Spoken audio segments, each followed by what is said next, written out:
Hello everyone and welcome back for another edition of 8 Minutes with Aaron. I'm, of course, your host, Aaron, and today we talk about WWE Monday Night Raw on Netflix that took place on March 3rd, 2025 at the KeyBank Center in Buffalo, New York. So let's get rolling with a fresh edition of this guy right here, Aaron.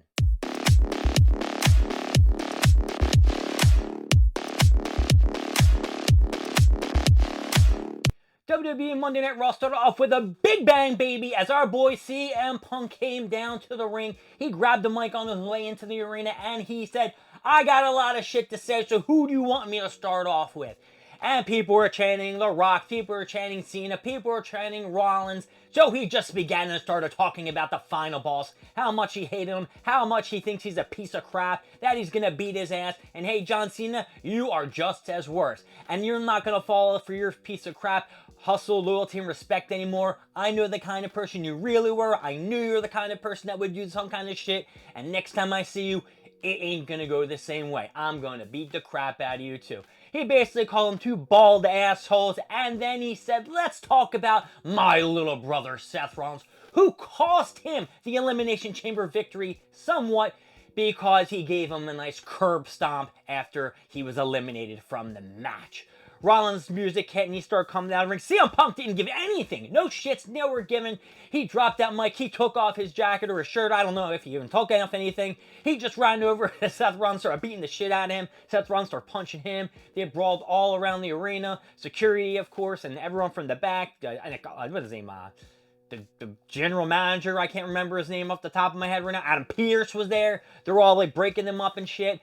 They're jumping over the table. This was a 15-minute segment that needed more time because it was Uber. People were shouting, let them fight. This is awesome. Because, hell, it was awesome. And thank goodness CM Punk used Netflix to his full ability to curse, to use profanity as much as you wanted. Because we don't usually see that on the Netflix episode of Raw. This is the first time I think we've ever seen anyone take advantage of that. And CM Punk, on point. That sumbitch is getting it up. That's right, he is getting it up.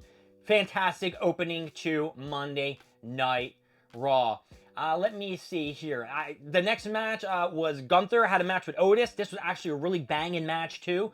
Otis had a lot of great offense on Gunther. He had a good couple power slams. He had a lot of splashes. He did the little worm elbow Johnny. He got a lot of close falls, but Gunther was able to overpower him. Did a lot of like boots to the face. Into the end, Gunther, of course, got a power bomb. Right? 1, 2, 3. I think that's how he won. Then Tozawa came in when Gunther was murdering him with Otis with the headlock at the end. Then Jay came in to try to save the day. Jay got beat up by Grayson Waller and Austin Theory. And as Jay was clearing the ring of them two, Gunther came in and put him to sleep as well. That match is definitely getting an out because Gunther was amazing. Otis was amazing and showed that Otis might have some skill to be in that world championship caliber, level because he did great. In the back, you had AJ Styles, who was basically commenting on Cena's heel turn. He's like, whoa, man, I didn't see that coming. And he said next week at Madison Square Garden at Monday Night Raw, he is going to call out Logan Paul. Karrion Kross came in and was like, hey, man, something about a devil on your shoulder. And AJ Styles was like, yeah, man, I've always got a devil on my shoulder. And Karrion Kross was like, yeah. So I don't know what's going on with that. But Karrion Kross is on every single show. SmackDown, Raw. You name it, he's on it, except NXT. Then we had the Women's Intercontinental Championship match, Laura Valkyrie versus Ivy Niles.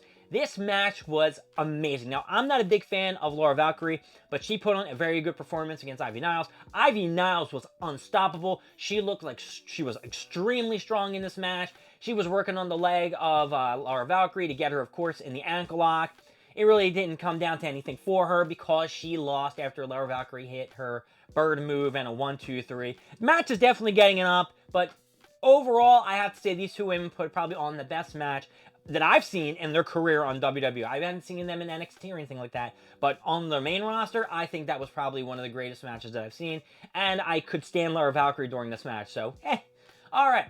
Let's see. Seth Rollins was in the back, Young and Adam Pearce. Says next week, I want CM Punk. I want to finish this. They are in a steel cage match next week at Madison Square Garden. Hopefully that will close out the show. And we will probably see the return of Roman Reigns and not interfere in the match. It'll interfere in the match, but in a steel cage match, there's no disqualifications, so who cares?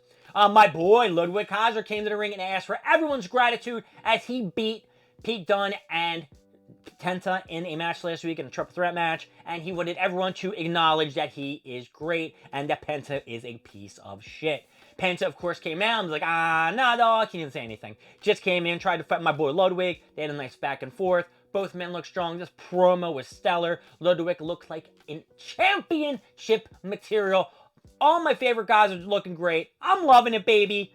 Ludwig, you all owe me gratitude. I love Ludwig's the man. Come on, Ludwig. Hopefully this is going to lead to another match against these two, and maybe Ludwig will beat Penta this time. We had a World Tag Team Championship match. It was actually pretty good because I'm not a big fan of the War Raiders versus the Creed Brothers. The Creed Brothers for a while looked like they were going to take out the War Raiders and win the tag team titles, but the War Raiders just came back and killed it in the end. A lot of strong moves, a lot of top rope moves that you wouldn't see big men doing.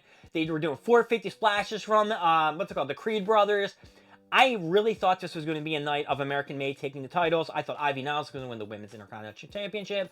I thought Creed Brothers were going to win the Tag Team Championships. Both those tag teams were so great tonight, and they have so many great futures ahead of them. Their time is coming, probably very soon. Creed Brothers did lose the match against the War Raiders, but I'm going to give it this sumbitch. Oh, by the way, the facial expressions from the Creed Brothers. It's getting it up. That's right. It is getting it up. Great match. Monday Night Raw was fire tonight. I'm not going to lie. I don't know if they're firing all cylinders every other week, but this night was pimp and my word, baby, husky. All right, what else do we have? Braun Breaker, who was doing a little segment at the top, being like, I'm the Intercontinental Champion, and no one can beat me, blah, blah, blah, blah, blah. Finn Balor was in the ring, and Balor was like, yo, you're a piece of trash. It wasn't for, you being a piece of trash. I would have beat you last week. I think I had a match last week, or something happened last week. I can't really remember. Or maybe it would have beat AJ Styles. I don't know. Anyway, Braun Breaker came into the ring. As he was coming to the ring, Carlito tried to attack him. Dom tried to attack him.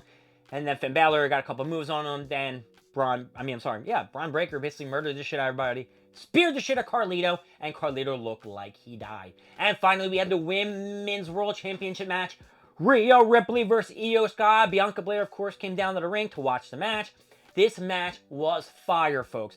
Go back and watch it. A very good match. Io Sky has never lost to Rhea Ripley, so going into this, I really thought Rhea Ripley was going to win. They traded off finishers. Io Sky did her moonsaults. Rhea Ripley got a riptide in there somewhere and got a 2 count. She was getting submissions. Io Sky was doing like all her, damage control moves. The elbow from Kairi Sane. The Asuka lock. Did a Dakota Kai kick.